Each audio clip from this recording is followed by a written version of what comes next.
The government more than halves windfall gains tax on crude to 4,900 rupees from 10,200 rupees a ton. Taxes on diesel are also cut while the levy on ATF is unchanged. Eicher Motors Royal Enfield sales failed to meet street expectations as sales rise over 35% on a year-on-year basis. The stock is down 2.5%. BB Fintech is the other one. 5.1% equity changes hands in two block deals with SoftBank likely to have sole stake in the company. Paytm at its analyst meet says it expects to break even on EBITDA by September 2023. Brokerages like Goldman Sachs and CLSA, they raise their target price. Westlife Foodworld says it sees its revenues reach 4,000 to 4,500 crores by FY27. Expects restaurant count across the country in the west and the south to cross that 600 mark and believes that the long-term potential is in excess of 1,000 outlets.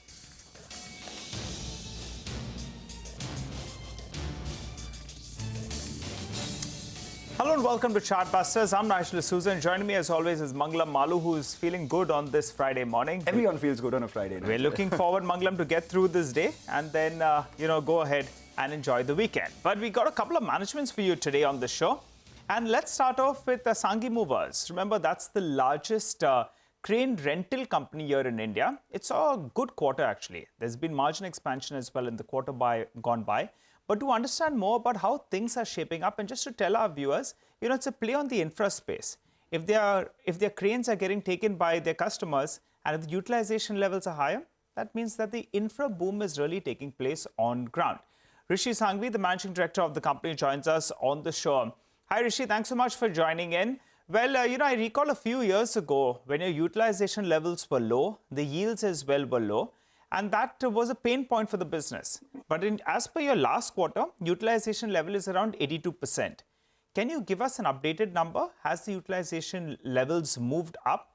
And also, I wanted to ask you, how much of your contracts are on a long-term basis and how much on a short-term basis? Good morning, Nigel. Thanks for having me on your show. So we see utilization levels going up from 82% to nearly 90%. Which for us is an effective utilization of 100%, considering the movement of our equipment and downtime. Typically, our contracts are of 4 to 12 months. And nowadays, because of the shortage of cranes in the market, our customers are talking about long-term contracts for 24 months. And what happens, to long-term contracts, etc.? Because I ask this typically because the first quarter, your utilization was 84%, whereas your yield was 1.7%. Whereas the second quarter, your utilization moved higher to 82%, but your yields moved even higher to around 1.97%. So are these long-term contracts or these contracts coming at a higher price? What's the outlook that you can give on the yields? Right. So as utilization reaches 90%, we expect our yields to cross about between 1.9 to 2%. Now, we have a hybrid strategy of long-term contracts and short-term contracts. So we typically book out half our capacity for long-term contracts and leave the balance half so that we can take advantage of market dynamics and also factor in cost pressures. Rishi, if I'm not mistaken, at the boom period, yields were around 2.5% or even more than that. Do you see that sort of a scenario playing out? And you mentioned a couple of times that there's a shortage of cranes and you have 50% of your contracts that are long-term and 50% is left open. So given that sort of a backdrop, you'll have pricing power with you as well. Is that correct? So for our long-term contracts, there's not much margin to move on pricing. But those that where we have capacity that is going to go online in the next financial year, we see that there will be movement in yield, and this will have a direct positive impact on our top line. To what? I don't see yields crossing to with about 2%. We are hopeful we can push it up to 2.15, but 2.5 is something in the past.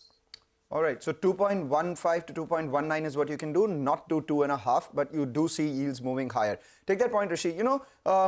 I wanted to, I was looking at your presentation and one thing really stood out. From last year to this year, in the first half, the contribution from cement increased from 2% to 11%. Did you add any new client here? What sectors do you see more growth coming from? Absolutely. So cement, Nigel, I believe all the sectors in the infrastructure segment are firing on all cylinders. So cement is a big area where capacity addition is coming in, and there's a lot of brownfield and greenfield expansion where we believe almost 20 million tons per annum are going to come online in the next 2 years. Okay. Besides cement, there is steel. There are expansion projects in Kalinganagar, Bellary, and Dolvi, and all these, and Angul as well. And this is going to add about 5 to 6 million tons per annum. Okay. Besides steel and cement, refineries are firing on all cylinders, and most of the refineries have an expansion or downstream upgradation, and we believe that this is going to add another 30 million tons per annum in the next 4 to 5 years. Besides cement, steel, and refineries, the power segment is also booming. NTPC is going to add about 10 gigawatts, and the wind energy is going to add between 4 to 5 gigawatts every year. Okay, all right. Rishi, the other catch-22 situation is now you have to add capacity, right? Because you're at 90%. So are you looking to add capacity? I'm looking as per your 30th September presentation, 389 were the number of cranes I think you had. Are you looking to add capacity, and how do you fund it? Your debt as of last count was 255 crores. So last year we did a capex of 120 crores. This year we are projected to end the year at around 150 crores. And next year we are targeting a capex between 100 to 150 crores, subject to our board's approval. So between these 3 years, we would have done a capacity addition of approximately 400 crores. And we're looking to add large-sized crawler cranes that are typically between the 800 to 1,000 metric ton class. So we will be adding about 15 to 20 of these large units in these 3 years. And our capex is primarily funded by a mix of long-term debt and internal cash accruals. So 70% of it is long-term debts and 30% is internal cash accruals. So if I see this right, 450 crores worth capex, 70% comes in from internal and 30% from long-term. You do about 2.5% sort of yield. So does this mean that we're, expecting that kind of return on the capex that you're putting out as well going forward as utilizations increase? So our yield numbers are a blended average yield between our old equipment and our new equipment. Yeah. Typically, new equipment has a lower yield. It's between 1.6 to 1.8%. But yes, we do expect that sort of return on the equipment, where the payback period is between 5 to 6 years. All right, and quickly before we let you go, just a couple of points, Rishi. Your market share versus the other players in the market right now, and where is that going? And secondly, I remember in the peak, we used to have a lot of mutual fund investment in the company, but now as we speak, it's gone down to virtually nil. So what are you doing for institutional investors? So first, your market share. Secondly, institutional investors. So the crane industry is largely an unorganized industry, and we're the only organized listed player in the crane industry. We command between 60 to 70% market share, depending on the industry and type of crane. Okay. And as far as mutual funds are concerned, we have been doing a lot internally in terms of consolidation over the last few years. So we have been able to improve our EBITDA margin. It has now crossed 50%. We've been focused on shrinking our cost base and really returning value to our shareholders. So I believe in the next few quarters, we would see some interest from the mutual funds in Sangvi Movers script. Oh, that'll be good for you. But Rishi, you said that out of the organized market, you have 60, 70%. How much is the organized market as a total, industry size, as a percentage? So there are about 10 to 15 players, and Sangvi Movers capacity is equal to the next 5 largest players put together. No, I got that. I was asking you the breakup between organized and unorganized. So there are only 3 to 4 organized players. The rest are retail competitors. So 90-10, what will it be? 80-20, since bulk of it you're saying is unorganized. Do you have a number there? Yes, so that's right. 80% of the sector is unorganized and 20%. Okay, good speaking to you, Rishi. Thanks so much for stopping by. It's been a few years actually since we had you on the channel. So good speaking to you. You're giving us a sense that the infra demand is up and running because the demand for your cranes are coming back as well. Thanks so much for stopping by. For the time being, though, let's shift focus to our special segment where we get you a few ideas of profit from Money Control Pro. Khushbu Gupta Rai of moneycontrol.com joins us to talk about a stock that she's tracking closely. Khushbu. Shriram Transport Finance commands superior pricing power with a dominant presence in the used vehicle financing segment. After the merger with Shriram City Union Finance, the new entity will be called Shriram Finance Limited and will offer a larger loan book with combined asset under management of over rupees 1.5 lakh crore. The company has been witnessing healthy disbursement growth on account of sharp rise in the commercial vehicle segment. The significant demand push primarily came from the increased capacity utilization seen in the infrastructure and logistic industry. Another interesting development on the asset quality front is a sharp drop in the credit cost, which could be attributed to the consistently good collections. Now coming back to the impending merger, we believe that the merger will not only offer increased diversification, but the synergies in the form of cross-sell gains and low cost of funding makes for a compelling story and could be a tipping point for the company's financial services business. The valuation at 1.2 times FY24 adjusted book looks attractive, and we view this consolidation phase as an opportunity to accumulate stock with a long-term horizon.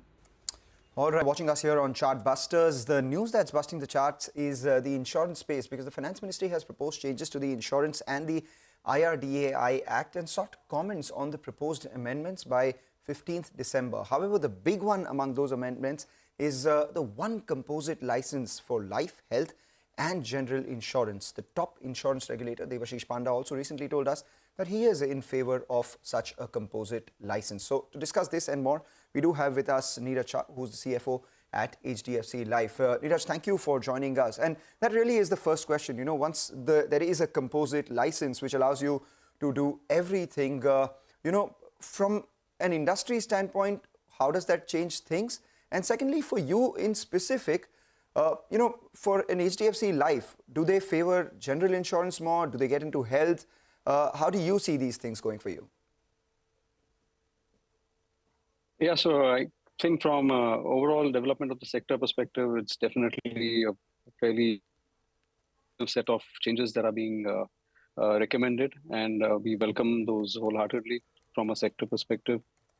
As far as a composite license are concerned, clearly different financial groups are operating in a different manner, and the calls that will be taken would be dependent on the structure in the group, where you know, different businesses are being conducted by you know, each of those entities in a manner which could be different from group to group. So that's where it would be. All right. Hi, Neeraj. You know, I had a more general question for the industry. It may not be for your group, but do you make sense if there are two different arms? That is, one is doing life, one is doing general, to bring it together, you know, merge both the two entities and function under one head. I'm just thinking aloud. Maybe it saves on cost. Maybe it saves on license fees. What's your thoughts from an industry perspective?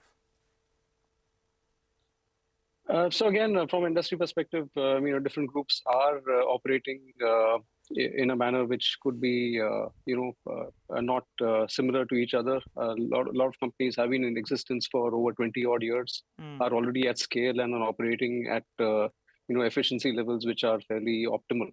Of course, the businesses are also distinct in terms of the kind of, you know, sub-segments that each of them run.